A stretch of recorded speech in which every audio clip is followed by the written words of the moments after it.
Welcome to JK Sports TV. I'm JK, joined by our expert panelists Sofia and Marc to discuss the English Premier League weekend results, reactions, and in-depth analysis.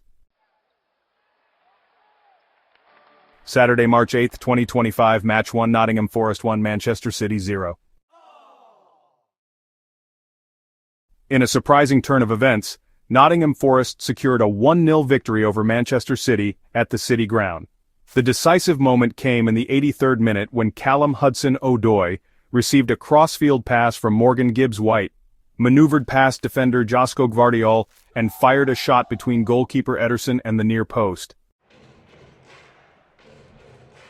Nottingham Forest's disciplined defensive strategy effectively neutralised Manchester City's attacking threats. Hudson-Odoi's goal was a testament to Forest's tactical execution and ability to capitalise on critical moments. Manchester City's lack of clinical finishing continues to be a concern. Despite dominating possession, their inability to convert chances into goals is hindering their progress in the league.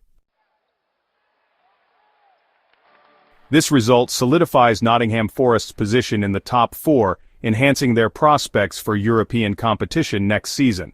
Conversely, Manchester City's defeat raises questions about their consistency and ability to secure a Champions League spot, especially with upcoming challenging fixtures. Other Premier League results. Key takeaways include Nottingham Forest's tactical discipline. Their ability to execute a defensive game plan and capitalize on scoring opportunities underscores their growth this season. Manchester City's inconsistency is also notable. The team's struggle to translate possession into goals highlights a need for tactical adjustments and improved finishing. JK, stay tuned for more expert analyses and updates on the Premier League. Our next game is Liverpool versus Southampton at Anfield.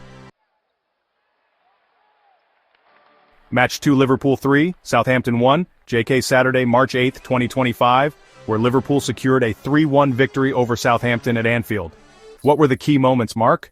Southampton started strong, capitalising on a defensive miscommunication between Virgil van Dijk and goalkeeper Alisson, allowing Will Smallbone to score in the 45th minute. Liverpool's manager, Arne Slot, responded decisively at halftime, making 3 substitutions that shifted the game's momentum. On the 51st minute, Darwin Núñez equalised for Liverpool, converting a cross from Luis Diaz. On the 54th minute, Núñez was fouled in the penalty area by Smallbone. Mohamed Salah converted the ensuing penalty, giving Liverpool the lead.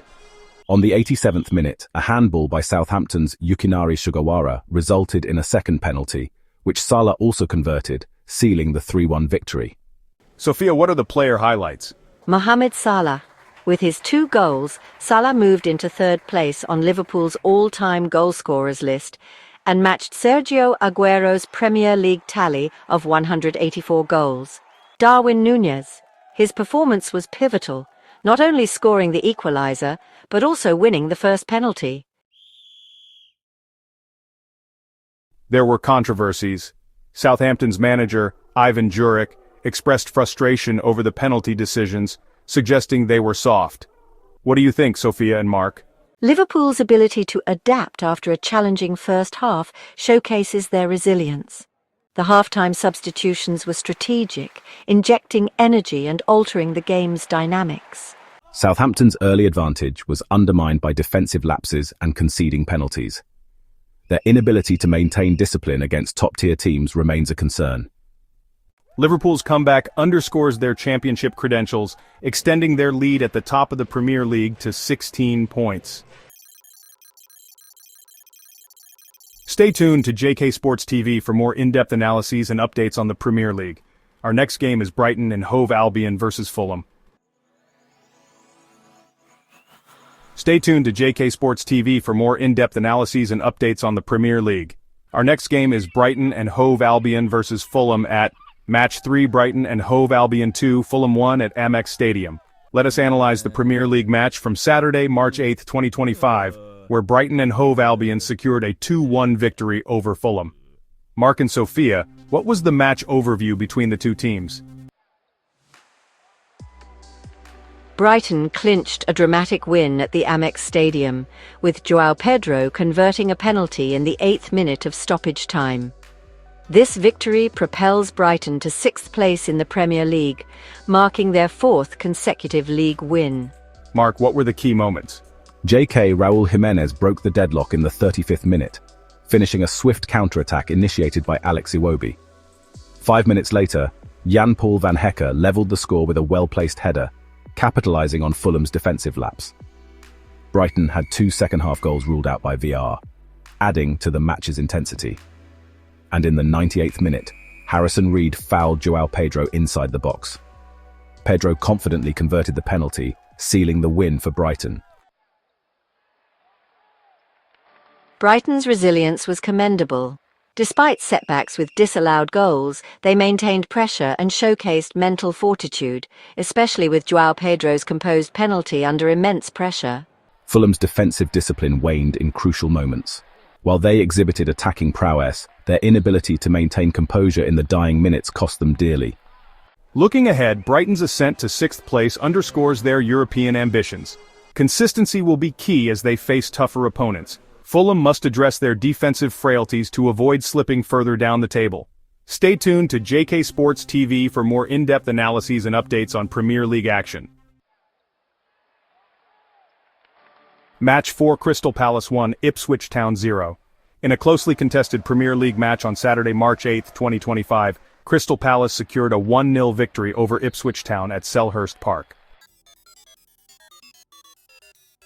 Match 4: Crystal Palace 1, Ipswich Town 0.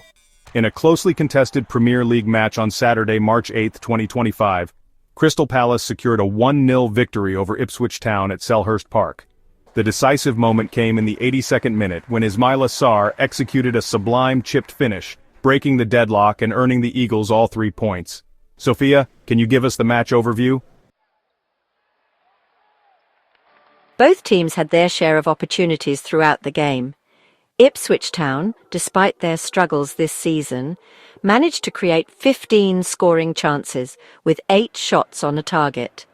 However, they were unable to convert, largely due to wasteful finishing and an outstanding performance by Palace goalkeeper Dean Henderson. Crystal Palace also had notable chances, including an early effort from Eddie Nketiah and a second-half attempt by Ebery Chiesa that struck the post. Crystal Palace demonstrated resilience and patience, capitalising on a late opportunity to secure the win. Ismaila Sarr's composure in front of goal was commendable, especially considering the pressure of a goalless match deep into the second half. However, the Eagles need to address their earlier missed chances to ensure more comfortable victories in the future. Ipswich Town's inability to convert their numerous chances is a significant concern. While creating opportunities is positive, their lack of clinical finishing continues to hinder their quest to climb out of the relegation zone. Additionally, Dean Henderson's performance for Crystal Palace was a key factor, as his crucial saves maintained the clean sheet and provided a foundation for their eventual victory. For Crystal Palace, the win elevates them to 11th place with 39 points, reflecting a solid mid-table position. Consistency in converting chances will be crucial as they aim to climb higher in the standings. For Ipswich Town, remaining in the bottom 3 with 17 points, Ipswich must urgently improve their finishing and overall performance to avoid relegation. Their ability to create chances is promising, but without goals, their Premier League status remains in jeopardy. This match underscores the fine margins in football, where a single moment of quality can determine the outcome. Both teams have aspects to reflect upon as the season progresses. Let us move to our next match, Aston Villa versus Brentford at Villa Park. Match 5, Aston Villa 1, Brentford 0. Let us discuss the English Premier League match from Saturday, March 8, 2025, where Aston Villa secured a 1-0 victory over Brentford. Match 5, Aston Villa 1, Brentford 0. Let us discuss the English Premier League match from Saturday, March 8, 2025, where Aston Villa secured a 1-0 victory over Brentford. Sofia, what is your take on this? Aston Villa's narrow win at the GTEC Community Stadium was decided by a single goal from former Brentford striker, Ollie Watkins. His strike early in the second half marked his 14th goal of the season, underscoring his importance to Villa's attacking lineup.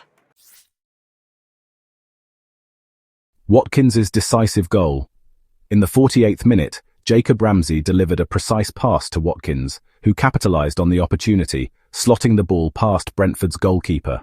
Shortly after the opening goal, Villa appeared to double their lead. However, the goal was disallowed following a VR review, maintaining the 1-0 scoreline. The home side intensified their efforts in the latter stages, with notable attempts from Keane Lewis Potter and Kevin Shade. Despite their pressure, they couldn't breach Villa's defence. Sophia, what do you think about Marc's take on this match? Well, Aston Villa's defensive resilience was commendable, especially with goalkeeper Robin Olsen stepping up in Emi Martinez's absence. Olsen's crucial saves ensured a clean sheet, highlighting Villa's depth in squad and tactical discipline under Unai Emery. Brentford's inability to convert possession into goals is concerning.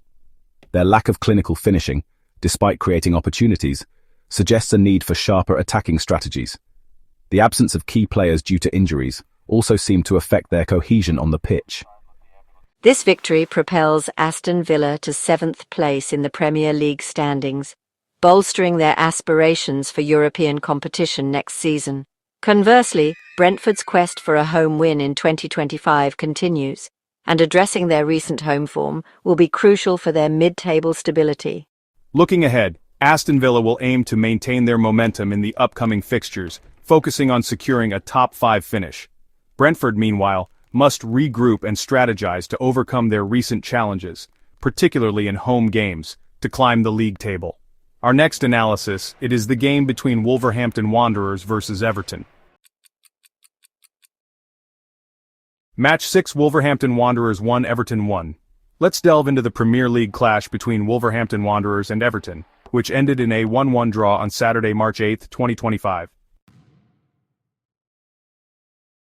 Match 6, Wolverhampton Wanderers 1, Everton 1. Let's delve into the Premier League clash between Wolverhampton Wanderers and Everton, which ended in a 1-1 draw on Saturday, March 8, 2025. Sophia, what were the key moments? Sophia, what is your insight on this? On the 33rd minute, Everton's Jack Harrison opened the scoring with a deflected strike, marking his first goal of the season.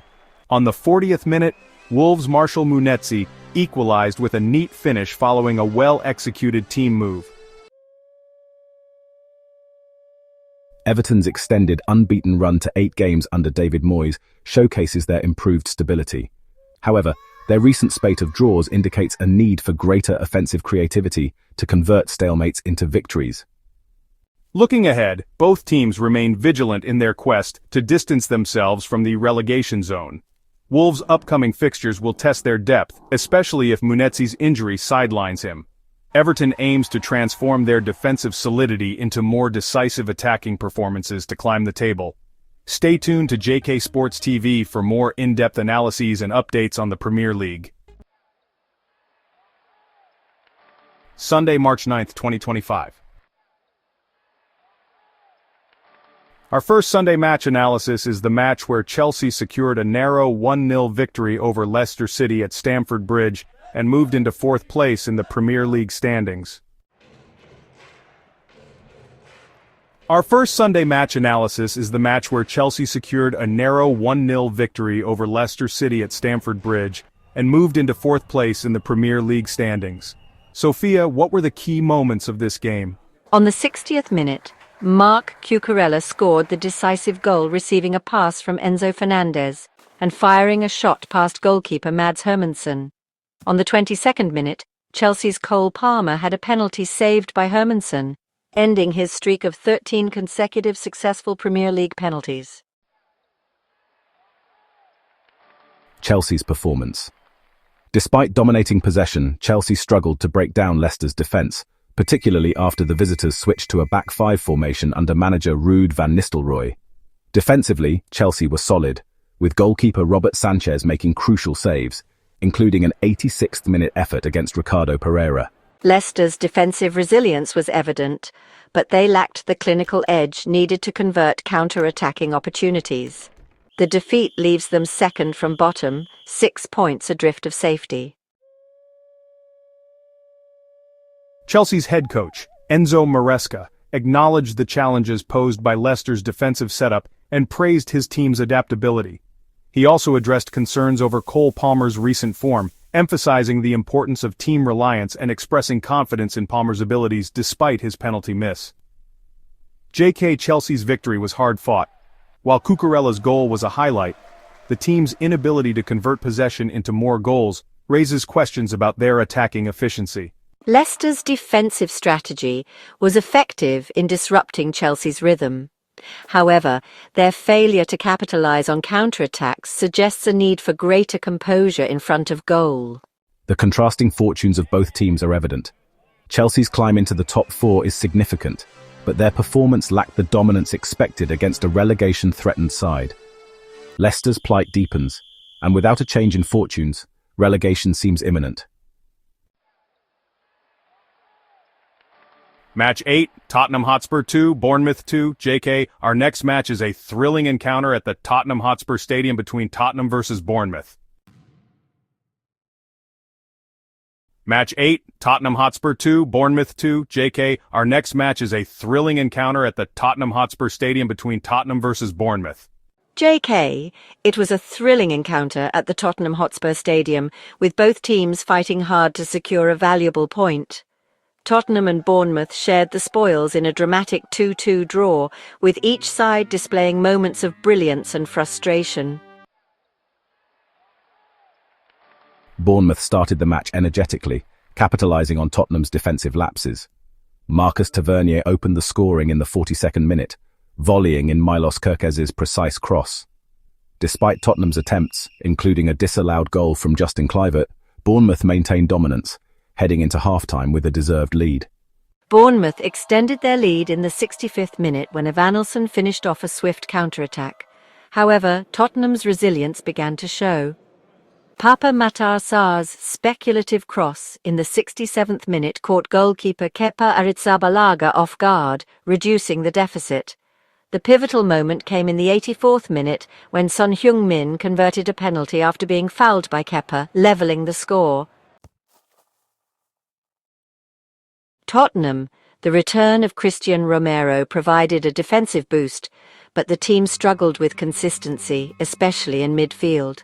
Son Heung-min's decisive penalty highlighted his importance. Bournemouth's Tavernier and Evanilson showcased clinical finishing. However, lapses in concentration, notably Kepa's penalty concession, prevented a full three-point haul.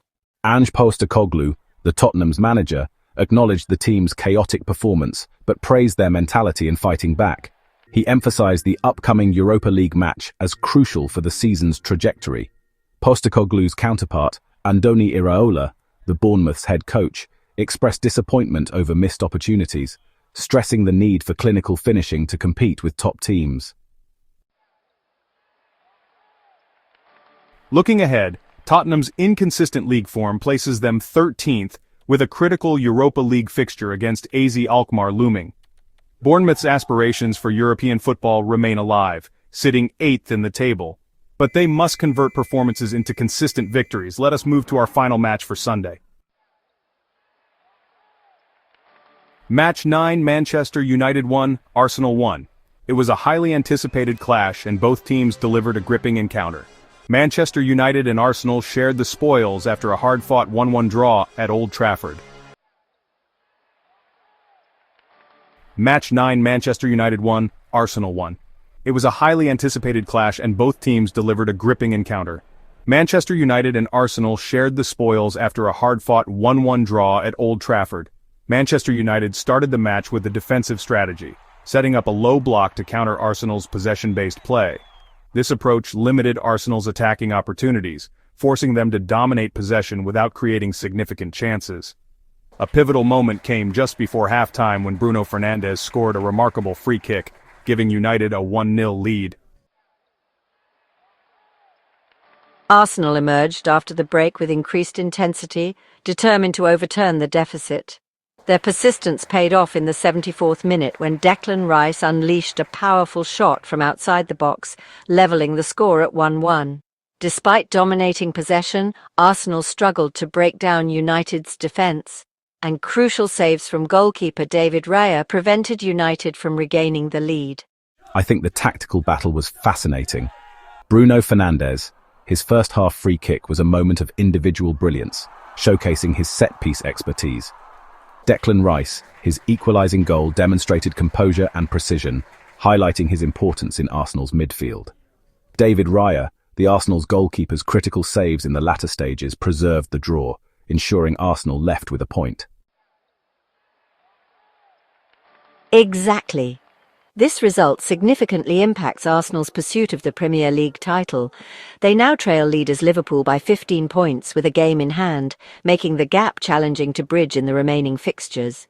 The match was played amid protests by Manchester United fans against the Glazers' ownership. Fans voiced their discontent over team performance, ticket prices and job cuts, adding a charged atmosphere to the proceedings. Sofia, given Arsenal's dominance in possession, do you think their inability to convert that into goals was a result of United's defensive tactics or Arsenal's shortcomings? It's a combination of both. United's disciplined defensive setup frustrated Arsenal, but Arsenal also lacked the creativity and precision needed to break down that defense. I agree. Arsenal's failure to capitalise on their possession highlights a need for more incisive play in future matches.